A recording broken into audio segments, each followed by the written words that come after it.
Isang basic rule sa grammar is about the use of punctuation marks, periods, and commas. At sabi, stop at periods and pause at commas. Yung comma, yung kudlit, pagka nakikita natin nakasulat yon, medyo titigil ka. Babagal lang yung pagbasa o kaya ay hihinto ka sandali.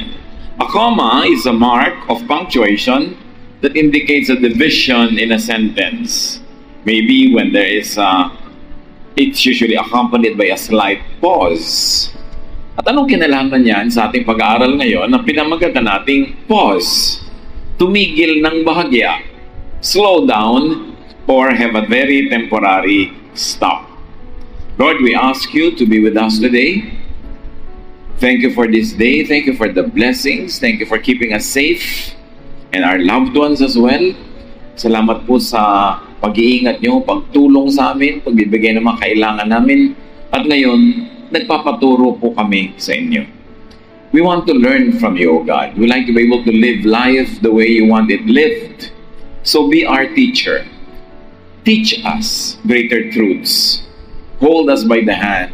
Lead us. Father, we seek you, asking you to heal our physical, emotional, and spiritual diseases.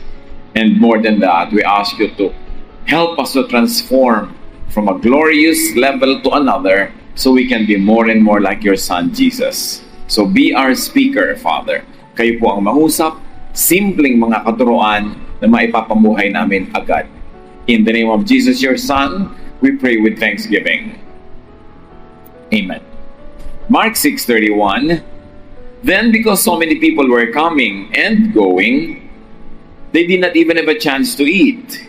He said to them, come with me by yourselves to a quiet place and get some rest. Isang incident po ito na ang Panginoon at ang kanyang mga disciples ay napakaraming pinaglilingkod ang mga tao. Pinapagaling, tinuturuan, pinapalayasan ng masasamang espiritu, pinapayuhan, tinatanggap, tinuturuan ng kapatawaran, minamahal. Pero sobrang dami nila, hindi na makapagpahinga yung mga disciples. Kaya, ang sabi ng Panginoong Jesus, bumalis muna tayo dito, pumunta tayo at humiwalay, bumukod sa isang tahimik na lugar para kayo makakain man lang at makapagpahinga. Here is one pause to rest. And as we can see, even though the ministry was very important, the rest, the pause that is needed by His disciples was very, very important to Jesus. So rest is a division between work and or fatigue. Between work and fatigue, you can have a division, you can rest. Kaya kung meron ka mga series of words in a sentence, you can pause dahil may comma. Kaya yung comma, yung pause, pareho nang na-accomplish sa ating buhay. It's a neutral area between two extremes. Ano ang spiritual significance ng pause or rest? When faced by conflicted between two extremes, pause. Nalilito kayo kung sino kakampihan nyo. Asawa o nanay? Pause. Extreme siya eh. Magre-resign ka ba sa trabaho o patuloy mong tatanggapin yung new responsibility? You don't know what to do? You pause. Papautangin mo ba o hindi mo papautangin tong tao? You are not very sure about what is best to do. You pause. Kailangan ng tao marunong mag-pause. Lalo meron kang dapat paghiwalayin. Paghiwalayin ng tama sa mali.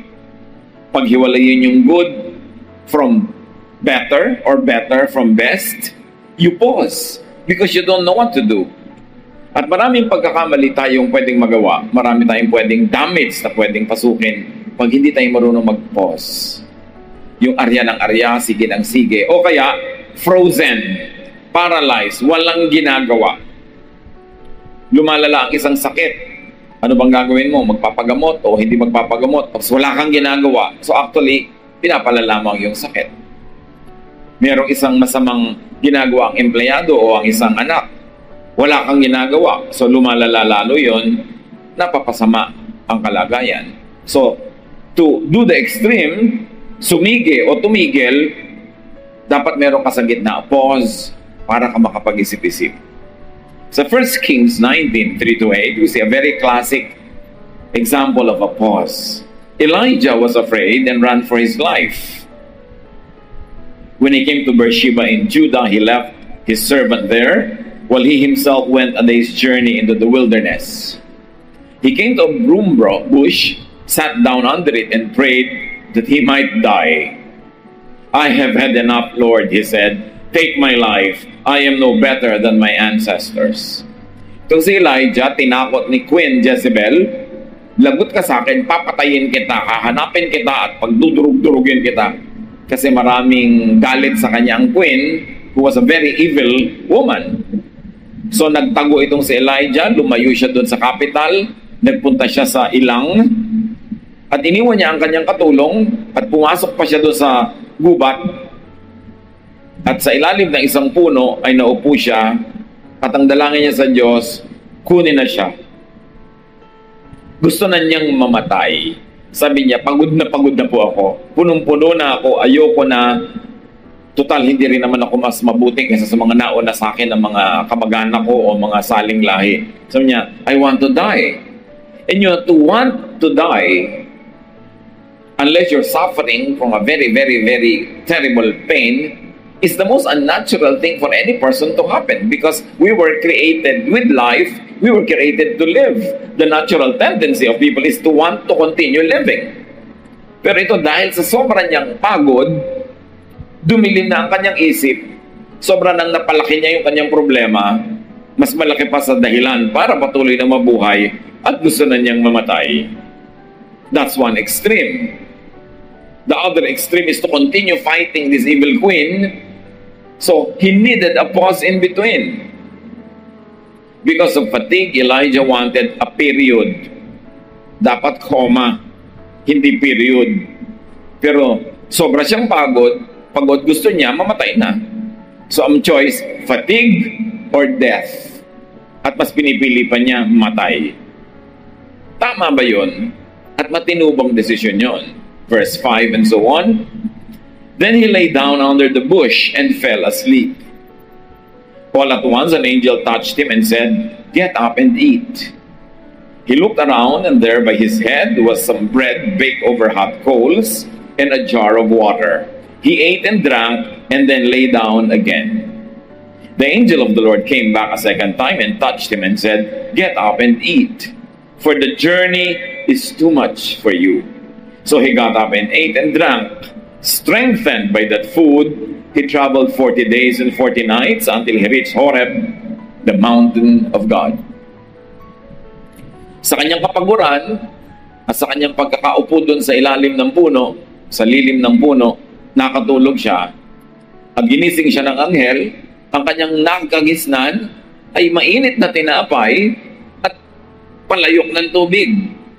Kinain niya si tinapay, ininom niya si tubig at natulog ulit. At pagkatapos ginising na naman siya ng anghel, ang haba siguro ng tulog, na-digest na yung lahat ng pagkain niya, sabi, kumain ka muna. Masyadong mahirap ang mga pinagagagawa mo nito mga huling araw, so kumain ka at matulog ka uli. So matapos siyang kumain, uminom, natulog uli. Pagkagising, naglakbay pa siya ng pagkalayo-layo hanggang nakarating siya sa Horeb na tinatawag na Mountain of God, which of course symbolically means, well, he arrived again in the presence of the Lord. Tuloy na naman ang buhay, tuloy na naman ang ministry. Pero kani-kanya na lang gusto niyang mamatay. Gutom lang pala. Alam niyo, ang taong nagugutom, hindi dapat gumagawa ng mga decisions. Dahil madilim ang utak. Kulang sa nutrition. At sabi nila, kung ayaw mo lumaki ang gastos, huwag kang pupunta sa supermarket ng gutom kasi gusto mong bilhin lahat. May effect sa'yo yung gutom. Pero pag busog ka, konti lang ang binibili mo.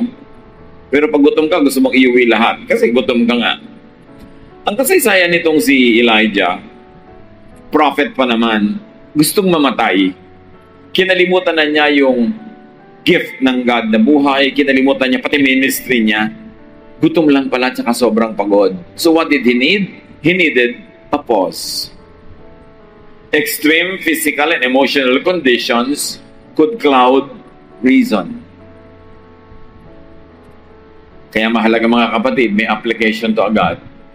Never make a decision under extreme conditions. Halimbawa, sobra kayong takot.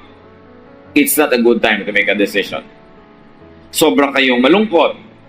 Again, clouded ang reason, maaring mali ang gawing decision. Sobra rin kayong masaya. May ang laking inuutang sa inyo, pero ang saya sa inyo, pautang ka agad. Mamaya, nung lumungkot-lungkot ka, naalala mo, napalaki yata yung pinautang ko. No? Kasi walang balance pag extreme ang emotion. When you're too excited, don't make a decision. Kaya yung mga kuminsan, in love na mga magdobyo, sabi, gusto na namin magpakasal, sa in love kami, hindi hingi ng payo, ano pong dapat namin gawin? Well, test yourselves. Lagi ba kayo magkasama? Opo. So, tuwang-tuwa kami magkasama. Meron na ba kayong test of absence? Ano po yun? Eh, wag muna kayo magkita ng 3 buwan, 4 na buwan. Kung ano man yun. Tingnan nyo how you will survive. Kasi meron kayong test of presence, pasado. Eh, yung test of absence. Kaya nyo ba magmahalan?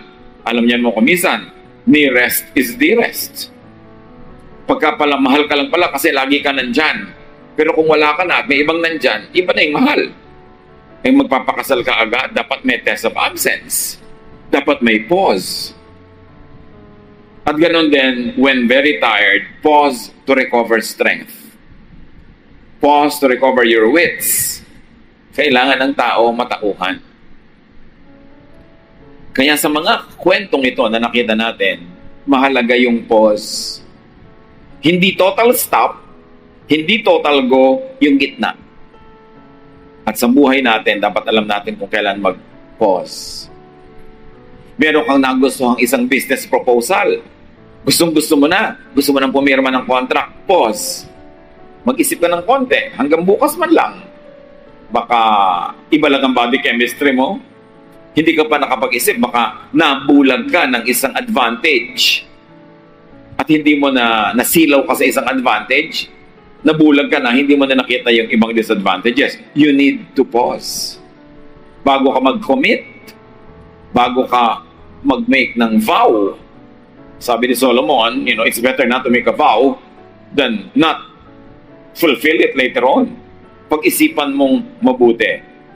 When confused, when unsure, pause. Pause to think, to meditate. Psalm 23, 1-3. The Lord is my shepherd. I lack nothing. He makes me lie down in green pastures. He leads me beside quiet waters. He refreshes my soul. Bakit siya nire-refresh? Kasi siya ay nagpo-pause. Nananahimik sandali. Between busyness and total nothingness, meron siyang pause. Beside still waters, nakakapag-isip-isip, nakakapagbulay-bulay. Importante. Kaya ang mga nagdadaya, minamadali ka at bubulagin ka ng isang advantage. Halimbawa, pag nag-sign up ka dito sa credit card na ito ngayon, meron kang libreng pakpak ng manok sa isang restaurant sa Bohol. Nasakim ka naman, nabulag ka ng pakpak ng manok, sign up ka na. Hindi mo alam na ang laki pala nung fee noon o whatever. Laging may pambulag. Kaya pag tayo nai-interest, nakakagusto sa isang bagay, you need to pause. Para balikan ka ng ulirat, balikan ka ng katalinuhan, at bumalik yung liwanag ng isip. So pause to seek God's will and guidance. Ang Panginoon walang minamadali. Konting-konti lang sa Bible yung minadali. Halimbawa, sila Lot, dahil gugunawin yung syudad ng Sodom, minamadali silang umalis. Natural kasi may oras eh. Pero otherwise, the Lord likes you to take your time. Not too slow, not a period, a pause. Psalm 37:23. If you do what the Lord wants, He will make certain each step you take is sure. But how will you know what the Lord wants? Kailangan hindi ka magmadali. At kailangan man hindi ka man maging frozen and paralyzed. You need to pause. So pause. Huwag laging period. Alam nyo, napakalaking pagkakamali may period. Boyfriend mo, late sa usapan nyo, pipiryodan mo na. Hindi na tayo magkikita kahit kailan. Period. May nagawang mali ang isang anak. Hindi ka na pwede magkamali uli. Sa susunod, itatakwil na kita. May period. Sabi ng matatanda, huwag magsasalita ng tapos. Kung hindi ka sure, lalo't galit na galit ka pala, huwag ka pa rin maglagay ng period. Huwag mong pagsarahan ng sino man na, last na yan, final na yan, maghiwalay na tayo. Pause. Huwag laging gumawa ng final decision. Huwag laging magsalita ng tapos, especially when tired or emotional. Maraming pinagsisihan yung ganyan. Nagsalita ng tapos, nagalit, nanumpa. Nung humupa na yung feelings, nagsisisi. Kasi pag naiba ang body chemistry mo, may iba din takbo ng utak mo. So why make a decision and why put a period on anything when you are emotionally imbalanced? Kaya sabi sa Ecclesiastes 7:18, whoever fears God will avoid all extremes. Pag may takot ka sa Diyos, ibig sabihin, wise ka, marunong ka, iiwasan mo yung mga sagad na bagay. Sagad na galit, sagad na tuwa, sagad na commitment. Laging nasa gitna-gitna ka lang para hindi ka mapasubo. At napakahalaga din to learn to pause, wag laging exclamation mark. Yung iba period, tapos na. Yung iba naman laging exclamation mark. Laging full speed, full force, energy, performance level all the time. Hindi ka pwede mag-performance level all the time. Alam niyo yung word na performance level sa mga nasa teatro, drama, sayaw, tugtog. Pag sinabi ng director, kahit practice lang, performance level, parang may audience dapat ang act mo. Yung talagang todo. Pero hindi naman pwede sa buhay na laging performance level eh. Laging may tension, ang kabaliktaran nun, relaxation. Sa gitna nun, pause. Hindi pwedeng laging tense. Katulad ng rubber band, pag hinila mo, dapat ibalik mo rin. Kung hindi, malalagot din yun o mahihirapan kang sobra to maintain yung stretched position niya. Dapat may gitna. Don't overextend yourself. Huwag kang laging extreme. Napagod ka, ang kasunod pahinga. Nalungkot ka, dapat ang isunod mo tuwa. At kung hindi ka natural na natutuwa dahil nga nalulungkot ka, umimbento ka ng tuwa. Para magkaroon ka ng pause. Hindi pwedeng tuloy-tuloy na tuwa, hindi rin pwedeng tuloy-tuloy na lungkot. Kailangan may break. Don't burn your candle at both ends. Nakaka-stress yung performance level. Nakaka-stress yung todo-todo lagi, walang pahinga. Kaya kahit na sa mga exercises, sa gym, pag nagbuhat ka ng mabigat, ang next cycle, bubuhatin mo, medyo magaan-gaan. Hindi pwedeng laging yon. At hindi pwedeng pabigat ng pabigat ng pabigat hanggang bumagsak na tuloy yon. Psalm 1:1-2. Blessed is the one whose delight is in the law of the Lord and who meditates on his law day and night. What does it mean to meditate on the law day and night? It means to drop what you are doing, to pause, and to have a moment to pray, to converse with God, to hear God's word, to hear God's voice, to relax. At yun daw ang blessed person, yung marunong mag-pause so that he can hear God's word, that he is quiet enough to hear it, pero hindi siya tulog, hindi period. Pause. Slow down. At kahit nung araw, ang mga tao ko ng araw kasi hindi uso sapatos, hindi uso tsinelas, naglalakad yapak. At dahil nung araw, naglalakad ang mga tao sa mga bukid, sa mga damuhan, maraming tinik. Kaya merong naging kasabihan, ang naglalakad ng marahan, kung matinik ay mababaw. Ang kabaligtaran noon, ang naglalakad ng matulin, kung matinik ay malalim. Madali naman sigurong i-apply sa buhay yan. Sa negosyo, maingat ka sa pamumuhunan, maingat ka sa pangunguhan ng mga partner, malugi ka man, hindi masyadong malaki. Matinik, mababaw. Pero yung todo-todo, extreme-extreme, pag yan ang nalugi, bagsak talaga. Ganyan din yung pag-ibig. Pag sobra-sobra kang umiibig, pagka nabigo ka, hinahanap po talaga si Crispin at Basilio. At kung walang breakwater, babae ka lang pero walang breakwater. Pero kung meron, nando ka sa breakwater, nagtitilintas. Kasi sobra ka nagmahal. Kaya dapat nagtitira sa sarili, may pause. Para kung matinik, hindi malalim. Ayaw ng Diyos ng extreme. Kasi the devil is in the extremes. That's where the devil operates. So pause when tired. Kaya pinadilim ang gabi para ang tao matulog. Umimbento naman ng lahat ng gadgets para manatiling gising, nasisira tuloy ang kalusugan. Kung gusto ba naman ng Diyos na maliwanag ang gabi, di mahirap bang gawin yun? So dapat talaga matulog ka.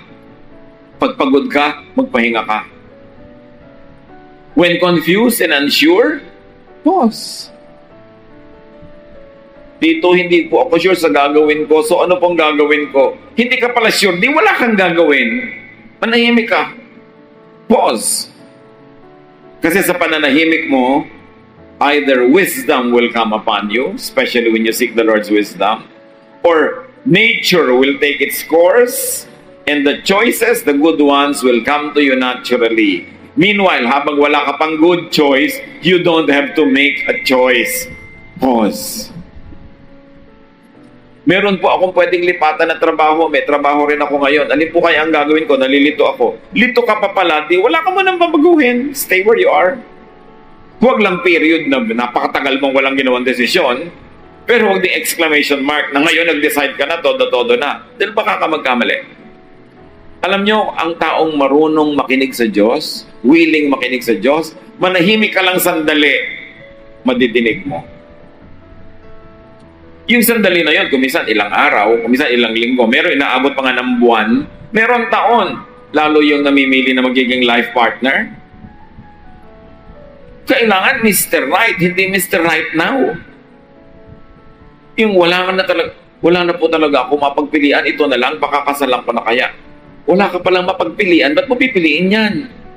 Dahil lang wala ka na mapagpilian, hindi ka sure, wag mong gawin. Pause. Seek the Lord, kasi pangako niya, ask and it will be given you, seek and you will find, knock and the door will be open to you. Bigyan mo lang siya ng space to speak to you. Pause when the time is inauspicious.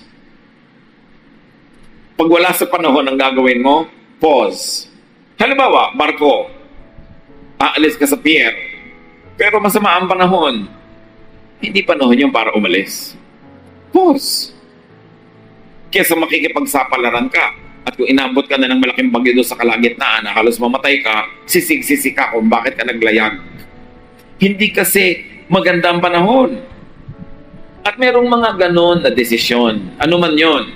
Emotional decision, professional decision, even spiritual decision. When the time is inauspicious, don't make a move. Pause. Wait. Better pause in a gray area than proceed to a black hole. And remember this, let others pause as well. Huwag niyong madaliin ang hindi pa handang magpasya.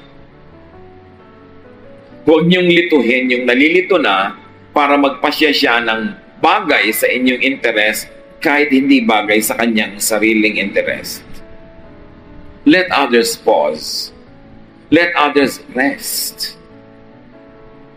So kung sa palagay mo, bungangera ka, pagpahingahin mo naman ang tenga ng sino mang binubungangaan mo, kailangan din siya mag-pause. kailangan din siya magpahinga. Kung ikaw hingi ng hingi, lagi kang umaasa, pabigat, mag-pause naman yung hinihingan mo, tumigil ka naman, magpahinga ka rin para makapagpahinga siya. Hindi lang para sa atin yung pause na yan. It is kind, it is good to gift people with commas and pauses. To give them pauses in terms of time and space. Let's not always invade people's space or time. Kailangan makapahinga din sila. Ang taong rested, nagdadalangin, nagbubulay-bulay, malayo sa pagkakamali, malayo sa panlilinlang ng kaaway, at malapit sa kalooban ng Diyos. Kaya ang pahinga, isa sa mga pinakamahalagang turo ng Diyos, to the point that even a day of rest was commanded by God. It is a pause. But again, yung iba naman extreme, 7 days talaga a week rested. Period yun, hindi yun pause. At yung iba naman, dapat day off na, kumukuha pa ng ibang trabaho sa kagustuhang dumami yung pera. Pero yes, may kinikita ka, pero may ibinabayad ka in terms of health. Sometimes in terms also of emotional health. Pag pinagpo-pause, kailangan mag-pause. God is our designer. God is our maker. Alam niya ang ating limits. Don't perform beyond limits. Kahit mga tulay, makikita mo 10, tapos may bilog, 10 tons yun, yun lang ang bigat na kaya niyang buhatin. Pag 20 tons yung truck na dadaan, guguho yun, malalaglag ka. You've got to let the bridge function according to design. At ang human emotion, ang human mind, ang human body, may limits. Know when to pause. Walang aksidente sa Diyos. Laging may purpose. You are hearing this now because you must. And if you don't know that you must hear it, then think that you must hear this. Because God is speaking to all of us so we can make correct pauses.